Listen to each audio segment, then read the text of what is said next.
My wife cheated on me while studying abroad and now wants to reconcile, but she's pregnant with another man's child and I'm struggling with trust and betrayal. I'm 34, male, and my wife, 30, female, admitted to cheating. She wants to work on our marriage. My wife sent me a long, heartfelt letter, letting me know everything about how she was depressed and how she ultimately saw divorce happening until she started to see me change for the better. My wife is currently studying abroad for almost 2 years in Eastern Europe. She thought I was cheating on her and eventually ended up cheating on me one time with another person from her class. My wife wants to make things work with me and wants us to do everything we can to save our marriage. However, she's still in school and won't be back home with me until December. So, this person she cheated on me with. When I first went to visit her in school, I met the guy. He was presented to me as a friend when I met him, but I knew not to trust him because he's a guy. My wife told me she was intoxicated when it happened. This guy has a fiancé. I can't help but feel this guy took advantage of her. My wife says there are no feelings or anything but awkwardness. I'm still in shock, so I'm trying to wrap my head around everything. My wife is still out of the country until December, and basically still in school, and that guy is still present. I wish I could physically beat this guy up.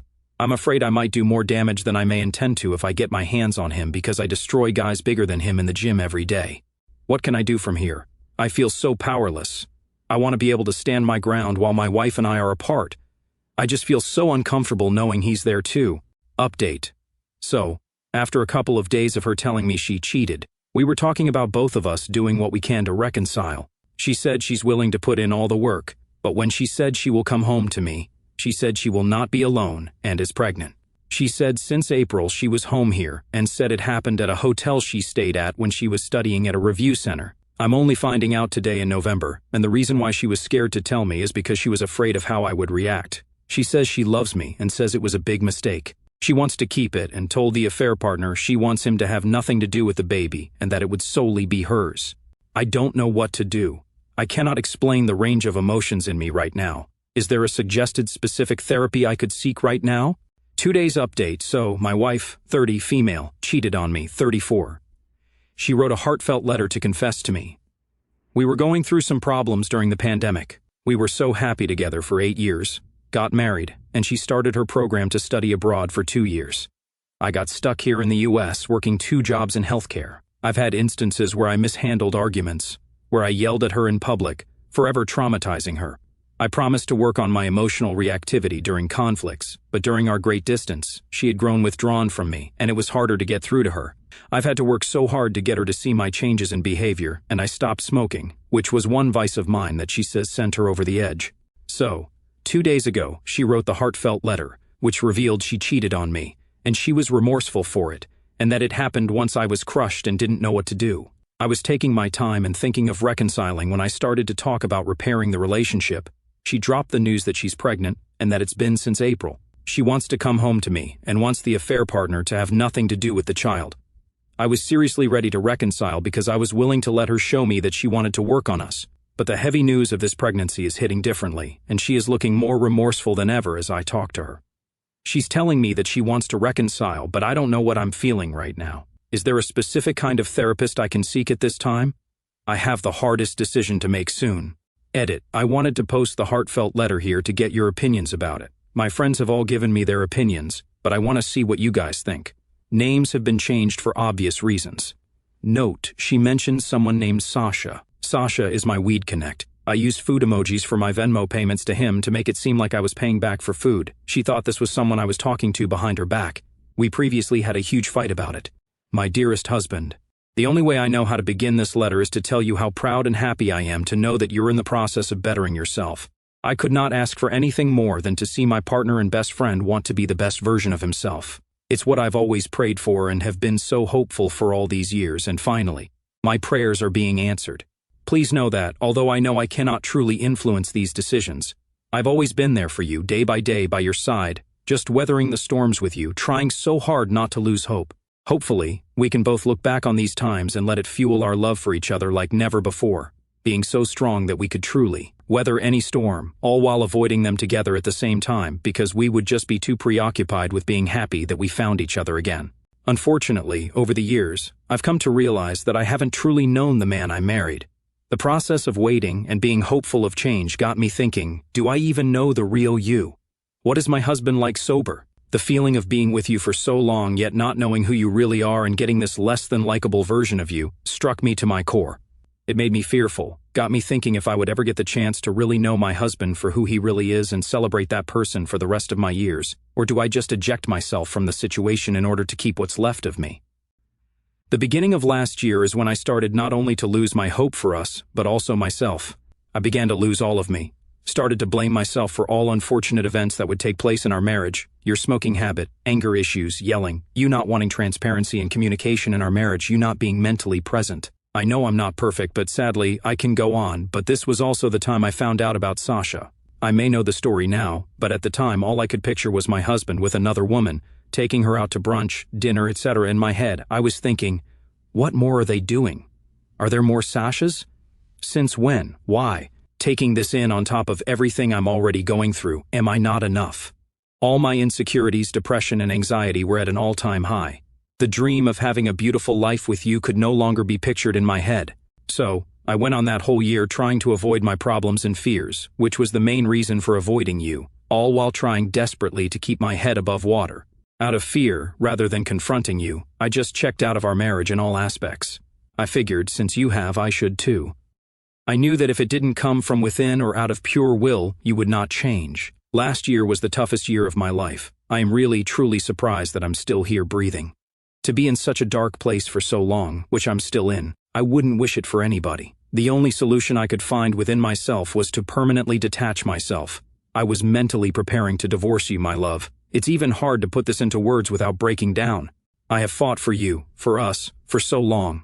All I needed was you to fight with me, to give me some glimmer of hope that we could turn it all around so I could give you my 100%, just like before, but a better version. That's all I want. I want to give you my best, but it can't be a one-way street. I need you to be in it with me, giving your 100% as well. My hopes of ever getting that were depleted. I completely spiraled out of control. One way was with alcohol. Being checked out and seeing divorce between us made me hit rock bottom. I made the biggest mistake that a partner could make. No matter how much I want to blame the mistreatment from you, and thinking you were doing the same with Sasha, but on a regular basis, I knew this was not something you ever deserved. No one deserves it. Even with the circumstances around it, being it was a one-time thing and there is no relationship, no connection to this day, even being fully recognized by both parties that it was 100% a mistake, overshadowed by alcohol and recklessness, so meaningless it's something both of us can barely recall, to the point where neither of us is to ever speak of it and to just move on with our lives and pretend like nothing happened. But it did, and I'm coming forward to be transparent with you because I now have hope for us that I didn't have before. I haven't exactly been the easiest to deal with. It's hard living with myself, knowing that despite sticking through all these hardships, my actions could very well be what breaks us. I know at this moment you will feel a rage rush through you like no other. I would know because that's how I felt after finding out about Sasha. I let that rage marinate inside of me, slowly killing me from the inside out.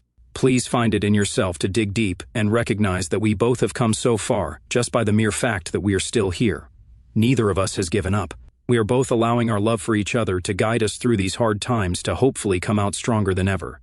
You are still my only love, and you always have been. Even with my mistakes, I still see no one else but you and always have. With both of us spiraling, I was fully set on divorce until I saw and felt a glimmer of hope from you, which is all I needed to forget about everything in the past and move forward with you. Since day one, I have loved you with my whole being. Despite everything, I want to continue to love you, be your person, and fulfill the vows we made. I believe that our marriage can be stronger, and we can be our best versions, not only for ourselves but for each other, but the real question now is if you still want to. Be my person, if you will still accept me for my flaws and mistakes and be able to move forward with me, build a beautiful life with me like we've always wanted. Before writing this letter, I have come to terms with myself that there's a chance that you will not be as forgiving as me. If you want to part ways, that is something I will fully understand. We both have literally been growing up with each other over the past decade. So much growing pains, but also so much love and laughter. Memories that will be a part of me forever, and I will always be grateful for all of it helped us grow. At least, if we cannot be the best for each other, this learning process has made us want to be better for ourselves. After reading this, there is a big chance that you're going to hate me. But please know I'm opening this up to you because I still believe that you are my person, my soulmate. I truly want this to work, especially now that I really see the real you. The person I can really see my future with, the sober you, the calm you. I know it will take work from both sides, but if you love me enough to see through my flaws and mistakes, I think we can be that couple that everyone has always envied and looked up to. But if you feel you must move on from me, it's something I will try to accept over time. I just wanted you to know that until there was still something worth fighting for, I never gave up on us. Those words from Emily's letter echo in my mind, a bittersweet refrain that both soothes and stabs. Her confession of infidelity, followed by the bombshell of her pregnancy, has left me reeling, caught between the love I still feel and the betrayal that shattered my trust. As I sit in our quiet apartment, thousands of miles from her in Eastern Europe, I'm grappling with the hardest decision of my life. Can I forgive her, raise another man's child, and rebuild what we had? Or do I walk away to protect what's left of me? The answer isn't clear, but the path forward is one I'm navigating with raw honesty, therapy, and a determination to find clarity. Emily's letter, handwritten and tear-stained, arrived a week ago, and I've read it so many times the edges are worn. It's a map of her heart, her depression, her fear, her regret, but it's also a mirror reflecting my own failures. I wasn't perfect. The yelling, the smoking, the way I let work consume me during the pandemic while she was alone, struggling to adjust to life abroad. I see now how my emotional reactivity pushed her away, how my vice, those late-night joints to cope with stress, became a wedge. I've changed, or at least I'm trying to. I quit smoking, started therapy, learned to breathe through my anger instead of letting it explode. But her confession, and the pregnancy, makes me question whether those changes are enough, whether we can ever be enough for each other again. The affair itself, a one-time drunken mistake with a classmate named Victor, is painful but almost secondary to the pregnancy. She swears it was a single lapse, fueled by alcohol and despair, with no emotional connection, just awkwardness now. I met Victor when I visited her last year, a lanky guy with a smug smile who shook my hand too firmly. I didn't trust him then, not because I suspected an affair, but because something about him felt off, too charming, too close. Knowing he took advantage of her intoxication, knowing he's engaged and still orbiting her life, makes my blood boil. I fantasize about confronting him, my fists clenched. But I know that's a dead end. Violence won't undo what's done, and I'm not that guy, no matter how much I want to be in the heat of the moment. The pregnancy news, dropped during a shaky Zoom call 2 days ago, was a gut punch. She'd been home in April, staying at a hotel for a study program, and that's when it happened. Not with Victor, but with another man, someone from her review center. She didn't name him, and I didn't ask. The details don't matter as much as the timeline. She's 7 months along, and she kept it from me until now, paralyzed by fear of my reaction.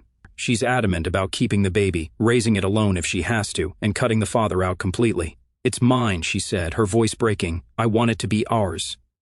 Those words hit hard, stirring a mix of love and rage. I want to believe her remorse, her desire to rebuild, but the idea of raising another man's child feels like a mountain I don't know if I can climb. I'm in therapy now, twice a week with a licensed marriage and family therapist recommended by a friend. Her name's Dr. Carter, a woman in her 50s with a calm presence that makes it easier to spill my guts. She specializes in infidelity and trauma, which is exactly what I need. In our first session, I poured out everything: Emily's letter, the affair, the pregnancy, my anger, my love. Dr. Carter didn't push me toward a decision, just asked questions. What do I want? What can I live with? What does forgiveness mean to me? I don't have answers yet, but talking helps. She suggested I journal to get the chaos out of my head and onto paper, and I've been doing it daily, filling pages with questions, fears, and memories of the life we had before this. Those memories are what make this so hard. Emily and I were a team for 8 years, married for 5, building a life of laughter, late-night talks, and shared dreams. We met at a music festival, her dancing barefoot in the grass, me captivated by her energy. We traveled, cooked terrible meals together, planned a future with kids we'd raise in a home full of love. The pandemic strained us, my double shifts in healthcare, her isolation in Eastern Europe, but I thought we were stronger than that. I thought we were unbreakable. Even now, knowing what she's done, I see her in my mind's eye, smiling at me across a crowded room, and I ache for what we were. Her letter reminded me of that love, but it also reminded me of my failures, the ways I let her down. I'm not blameless, but I'm not sure I can carry the weight of her choices either. Dr. Carter suggested I explore couples therapy, even long distance, to see if Emily and I can rebuild trust. I'm hesitant. She's still abroad, still in the same environment as Victor, though she swears she's avoiding him. I believe her, mostly, but the distance makes it hard to trust. We've been talking daily, mostly about the baby and her health, but also about us. She's remorseful, crying on every call, promising to do whatever it takes. Counseling, transparency, moving back early if I want. I'm not ready to make promises, not with the pregnancy hanging over us. I asked her to get a paternity test after the baby's born just to be sure, and she agreed without hesitation. It's a small step, but it's something. I've been leaning on my friends too, though their advice is all over the map. My best friend Mike says to walk away, that raising another man's kid is a deal breaker. "You're 34, man," he said over beers last night. "You've got time to start over." My sister Claire is softer, urging me to consider forgiveness, to think about the life we could still have. "She loves you," she said. "People make mistakes. I see both sides, but neither feels right yet." I've also joined an online support group for betrayed spouses, and reading their stories, some choosing reconciliation, others divorce, has given me perspective. I'm not alone. And that's a strange comfort. The baby is the hardest part. I've always wanted kids, and Emily and I had planned to start trying after her program ended. Now the idea of fatherhood is tangled up in this mess. Could I love this child knowing it's not mine biologically? I've read about men who raise non-biological kids, who find joy in it, but I'm not there yet. I picture holding a baby, Emily's baby, and part of me wants to protect it, to be the father it deserves. Another part screams that it's a reminder of her betrayal, a living scar. Dr. Carter says it's okay to feel both ways, that I don't have to decide now she's recommended a book. After the Affair by Janice Abraham Spring, which I've been reading slowly, underlining passages about rebuilding trust and navigating complex emotions. Work has been my escape, though it's bittersweet. As a nurse, I'm used to long hours, high stress, and saving lives, but it's also where I lost myself during the pandemic. I'm cutting back on shifts now, prioritizing therapy and self-care. I've started running again, something Emily and I used to do together, and it's become my therapy outside of therapy. The rhythm of my feet on the pavement, the burn in my lungs, it's grounding. I'm also cooking more, simple things like stir-fries and soups, reclaiming the kitchen we used to share. It's small, but it's mine, a way to rebuild the pieces of myself she took. Emily's coming home in December, and I'm preparing for what that means. She wants to move back into our apartment, but I've asked her to stay with her parents until we figure things out. I need space to process, to decide if I can live with this new reality. She's agreed, though I can tell it hurts her. She's been sending me updates, ultrasound photos, doctor's notes, proof she's cut contact with Victor and the other man. I appreciate the effort, but it doesn't erase the months of silence, the lies by omission. I'm trying to see her as the woman who wrote that letter, who fought through her depression to stay with me, but I also see the woman who checked out, who chose escape over honesty. I've been thinking about what forgiveness looks like. Dr. Carter says it's not about excusing what she did, but about letting go of the anger so it doesn't poison me. I'm not there yet, but I'm trying. I've written letters to Emily, not to send, but to process. Pages of rage, love, confusion. I've burned some, kept others. I've also written to the baby, an exercise Dr. Carter suggested, to explore how I feel about it. "Hey kid," I wrote last night, "I don't know you yet, but I know your mom loves you. I'm trying to figure out if I can too." It felt strange, but it helped, a tiny bridge to a future I can't yet see. The Sasha misunderstanding haunts me too. Emily thought I was cheating because of those Venmo payments, masked with food emojis to keep my weed habit discreet. I should have been upfront about it, should have seen how my secrecy fed her fears. I'm not saying it justifies her affair, nothing does. But I see how we both failed at transparency. I've apologized for that, and she's apologized for jumping to conclusions. It's a start, but it's not enough to bridge the gap between us. Not yet. I've been researching adoption, trying to understand what it would mean to raise this child. I've talked to a lawyer friend about legalities, parental rights, the other man's role, what it would take to make the baby legally mine if I choose that path. It's overwhelming, but knowledge helps me feel less powerless. I've also joined a local support group for men dealing with infidelity, and hearing their stories, some who stayed, some who left, grounds me. One guy, a dad of 3, told me he raised his wife's son from an affair and never looked back. "He's my kid," he said, eyes bright with love. I want to feel that, but I'm not there yet. As December approaches, I'm preparing for hard conversations. Emily's offered to do couples therapy when she's back, and I'm open to it, though I'm not committing to reconciliation. I need to see her actions match her words, need to know she's all in. I've asked for full transparency, access to her phone, emails, social media, not to control her, but to rebuild trust. She's agreed, but I know it'll take time to believe her. I'm also planning a solo trip after she returns, maybe to a cabin in the mountains, to clear my head and decide what I want. I love her, but I love myself too, and I won't stay in a marriage that feels like a compromise. The future is a blank page, and I'm terrified but also hopeful. I see two paths, one where Emily and I rebuild, stronger, with a child we raise together, another where I walk away, free to find a love that doesn't hurt like this. Either way, I'm not the man I was a year ago, broken by stress and vices. I'm sober, calmer, learning to trust my own strength. Emily's letter said she never gave up on us, and part of me wants to believe I haven't either. But I'm not deciding today. I'm taking it one day, one therapy session, one run at a time, trusting that the right path will reveal itself when I'm ready. On to the next story. My husband cheated on me with the HR manager who fired me. I am completely lost in my life and what to do. I've been with my husband for 7 years and been married for 5. We have 2 beautiful little kids. Last year in June, my husband went to prison camp. Our love was stronger than ever. I will admit I had resentment towards him, but I moved on. Our love stayed strong until after he got out in October and went to a halfway house. Ever since he was in there, life changed. Before I knew it, we worked together at the same company. Our boss held his position for him while he was away, and I worked in a different department. When he came back to work, I noticed a new HR manager flirting and fluttering her eyes at him. It disturbed me, and I notified him and warned him she would be dangerous to our marriage. I ended up getting fired, pretty much for working too hard. They had no legitimate reason to fire me. I was upset and took it out on my husband and caused us to fight a lot.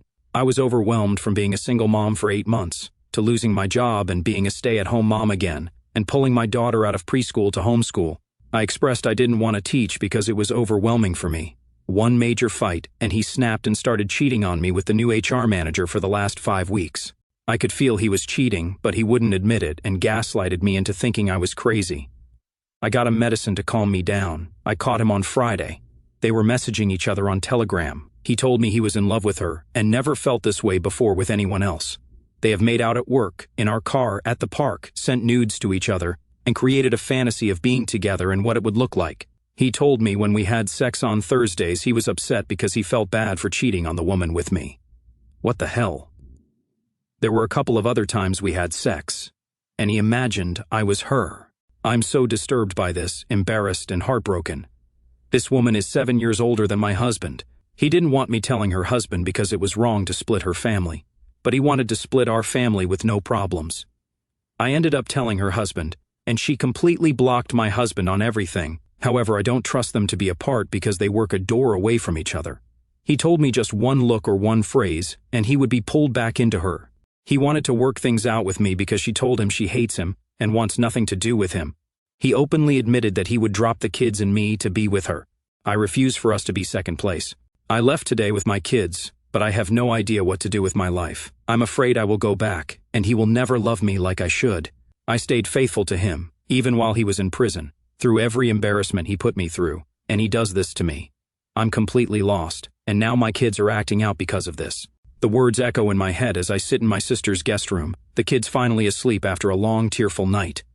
Their suitcases are still packed, shoved into the corner, a reminder of how abruptly we left. My daughter, Lily, who's 5, clung to me all evening, asking why Daddy wasn't coming with us. My son, Max, who's 3, threw a tantrum, tossing his toys across the room, something he's never done before. I tried to soothe them, to explain in simple terms that we needed a little time away, but their confusion and anger mirror my own. I'm 32, a mother of 2, and I've never felt so unmoored. My husband Tom, the man I stood by through prison, betrayal, and everything in between, has shattered our life, and I don't know how to pick up the pieces. Leaving was the hardest thing I've ever done.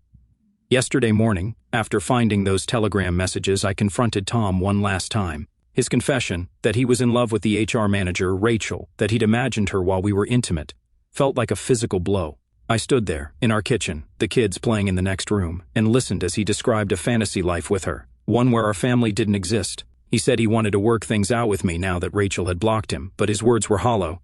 I'd drop you and the kids for her, he admitted, his eyes avoiding mine. That was it. I couldn't stay, not after that. I packed a bag for myself, stuffed clothes and toys for Lily and Max, and drove to my sister's house 2 hours away. I didn't look back, but I wanted to, if only to scream at him for what he'd done. My sister, Jen, has been a lifeline. She opened her home without hesitation, setting up the guest room, making dinner for the kids. She's furious at Tom, calling him every name in the book. But she's gentle with me, knowing I'm barely holding it together. Last night, after the kids were in bed, we sat on her couch with a bottle of wine, and I told her everything. The prison camp, the job loss, the affair, the gaslighting. She listened, her face a mix of shock and sadness, then hugged me so tight I could barely breathe. "You're stronger than you think," she said. "You'll get through this." I want to believe her, but right now I feel like I'm drowning. The kids are my biggest worry. Lily's always been sensitive, picking up on my moods, and now she's acting out, snapping at me, refusing to eat, crying over small things. Max is too young to understand, but he's clingy, throwing fits when I'm out of sight. I know they're reacting to the upheaval, to the tension they've sensed for months. I've been reading about how divorce affects kids, and it terrifies me. I want to protect them, to give them stability. But I don't know how when my own world is in chaos. Jen's kids, who are older, have been kind, playing with Lily and Max, but it's not enough. I need to figure out a plan, for their sake and mine. I've started looking for a job, something to get us back on our feet. I was a marketing coordinator before I got fired, and I'm good at it. Organized, creative, a team player. But the sting of that dismissal still burns. Rachel, the HR manager, had no real reason to fire me, and now I know why. She wanted Tom, and I was in the way. The thought makes my blood boil, but I can't dwell on it. I've updated my resume, applied to a few remote positions, and reached out to old colleagues for leads. It's daunting, especially as a single mom, but I need to provide for my kids. I can't rely on Tom, not after everything. I've also contacted a lawyer, a friend of Jen's who specializes in family law. Her name's Laura, and she's sharp, no nonsense. We talked on the phone yesterday, and I laid out the situation. Tom's affair, his prison record, our finances. She says I have a strong case for primary custody, given his instability in the affair, but alimony is trickier. Tom's job pays well, but our savings are thin, drained by legal fees from his prison stint and my months as a single mom. Laura's drafting a separation agreement, and we'll file for divorce soon. The word divorce feels like a weight, but it's also a relief. I can't go back to a man who'd choose someone else over us. Tom's been texting nonstop, alternating between apologies and excuses. "I was lost," he writes. "I didn't mean it. I love you and the kids." I don't respond. His words mean nothing after what he said about Rachel, about wanting her more. I've blocked his number, but he's found ways to get through. Emails, calls from work. Jen suggested a restraining order, but I'm not there yet. I just want him to leave us alone, to let me heal. I did tell Rachel's husband, though, and I don't regret it. He deserved to know, just like I did. She blocked Tom after that. But I don't trust they're done, not when they work so close together. The thought of them sneaking around again makes me sick, but I can't control it. I can only control me. I've started therapy too through an online service Laura recommended. My therapist, Dr. Kim, is kind but firm, helping me process the betrayal, the gaslighting, the loss. In our first session, I cried for an hour, spilling out the pain of standing by Tom through prison, only for him to throw it away. Dr. Kim says I'm grieving, not just the marriage, but the version of Tom I thought I knew. She's teaching me coping strategies, like journaling, which is why I'm writing this now. It's raw, messy, but it helps. I'm also learning to forgive myself for the resentment I felt when he was in prison. I was human, overwhelmed, and that didn't justify his cheating. His choices were his own. The kids are struggling, and I'm trying to help them through it. I found a local support group for children of divorce, and I'm taking Lily next week. Max is too young, but I've been reading him extra bedtime stories, holding him close, letting him know he's safe. I've also enrolled Lily in a new preschool, a small one nearby that's affordable. It's a fresh start for her, a chance to make friends, to feel normal. I'm still homeschooling for now, but it's temporary. I'm not cut out for it, and I'm honest about that. Jen's been helping, taking the kids for a few hours so I can job hunt or just breathe. I've been thinking a lot about the past 7 years. Tom and I met in 2018 at a friend's barbecue. He was charming, funny, with a smile that lit up the room. We bonded over our love for music, our shared dream of a big family. When he proposed in 2020, I said yes without hesitation. Even when he went to prison in 2023 for a white-collar crime, embezzlement from a previous job, I stood by him. I visited every week, wrote letters, kept our love alive. I forgave him, believed in second chances. But this is different. This isn't a mistake, it's a betrayal, a choice to hurt me and our kids. The affair with Rachel was the final straw, but there were signs before that. His coldness after the halfway house, his late nights at work, the way he'd snap at me over nothing. I thought it was stress, his struggle to readjust. Now I know he was pulling away, building a fantasy with her. The telegram messages were graphic, intimate, a glimpse into a world where I didn't exist. He wrote about leaving me, starting over with her, as if our kids were an afterthought. Reading those words broke something in me, but it also woke me up. I deserve better. Lily and Max deserve better. I've been reading online too about infidelity and recovery. The forums are full of stories like mine, spouses blindsided, families torn apart. I've learned about affair fog, how it blinds people to reality and hysterical bonding, the desperate intimacy that follows betrayal.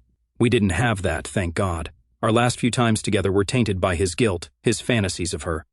I've also read about healing, how it's possible to rebuild, but only if both partners are committed. Tom's not. He's only here because Rachel rejected him, and I won't be his consolation prize. I've started reconnecting with old friends, people I drifted from during Tom's prison time.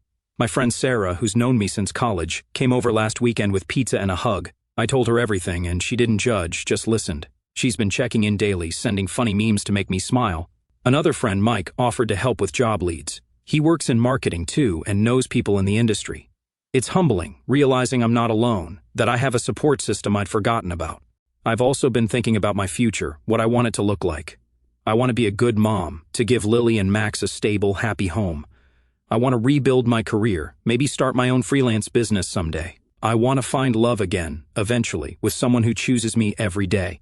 It feels impossible now, but I'm trying to believe it's out there. For now, I'm focusing on small goals, a job, a routine for the kids, a session with Dr. Kim each week, one step at a time. The kids are slowly adjusting. Lily's first day at preschool was a success. She came home with a drawing of a rainbow, chattering about her new teacher. Max is still clingy, but he's starting to play more, laughing when Jen's dog licks his face. I'm reading them books about families changing, trying to explain in ways they can understand. It's not perfect, but it's progress. I've also started a bedtime ritual, singing a lullaby my mom used to sing to me. It soothes them and it grounds me, a reminder of the love I carry forward. Tom's texts have slowed, but they haven't stopped. Last night he sent a long email promising to quit his job, to go to therapy, to be the man I deserve. I didn't reply. I forwarded it to Laura, who said it could help our case, proof he's unstable, that he's prioritizing his affair over his family. I'm tempted to confront Rachel again, to tell her boss about their workplace behavior, but Jen talks me out of it. Focus on you, she says. Let them deal with their mess. She's right. Revenge won't heal me, but moving forward will. I've started running too, a habit I picked up in college but dropped after kids. Jen's neighborhood has a trail, and I go early mornings, before the kids wake up. The rhythm of my feet, the cool air in my lungs, it's a release, a way to process the anger and fear. I've lost a few pounds, but more than that, I feel stronger, like I'm reclaiming my body, my power. I've also been cooking more simple meals for the kids, pasta, tacos, things they love. It's a small act, but it feels like building something new, a life that's ours. Work is picking up. I got a call back for a remote marketing job, a contract position with a tech startup. It's not permanent, but it's a start, and the pay's decent. I've got an interview next week, and I'm practicing with Jen, role-playing questions to boost my confidence. Mike sent me another lead too for a full-time role at a local agency. I'm nervous, but excited. A job means independence, a way to provide for my kids without Tom's strings attached. The divorce is moving forward. Laura's filed the initial papers, and we're waiting for Tom's response. She thinks he'll fight for custody, but not hard. His affair and prison record weaken his case. I'm preparing for a battle, though, saving every text, every email, anything that shows his priorities.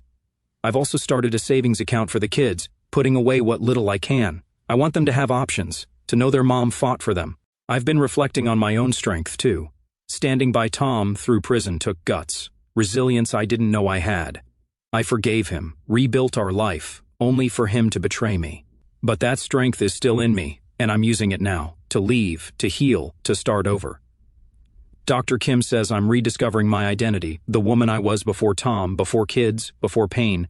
I'm starting to see her again, in glimpses, when I laugh with Jen, when I run on the trail, when I sing to my kids. Last weekend we took the kids to a pumpkin patch. Lily picked the biggest pumpkin she could carry, and Max giggled as he pet a goat. Jen snapped a photo of us, me holding both kids, smiling in the autumn sun. I framed it, put it on the nightstand. It's a reminder that we're a family, even without Tom. We're enough. The pain's still there, a quiet ache that flares up when I see Tom's car in my mind, parked at the park with Rachel, or when I think about the life we planned. But it's not all-consuming anymore. I'm finding joy in small moments. Lily's drawings, Max's laughter, a good run, a job lead. I'm building a future, one where I'm not second place, where my kids know they're loved. Tonight, I'm cooking dinner, chicken nuggets and veggies, a kid favorite. Jen's joining us, and we'll watch a movie after, something silly to make us laugh. I'm journaling too, pouring out my fears, my hopes. I'm not lost anymore, not completely. I'm finding my way one step at a time, and I know we'll be okay. Me, Lily, Max. We're a team, and we're stronger than I ever imagined. The months ahead will be hard. Court dates, job hunts, CO parenting with a man I can't trust. But I'm ready. I've faced worse and come out standing. Tom's betrayal broke me, but it's also set me free. I'm not going back, not to him, not to that pain. I'm moving forward, for my kids, for myself, and for the life we deserve.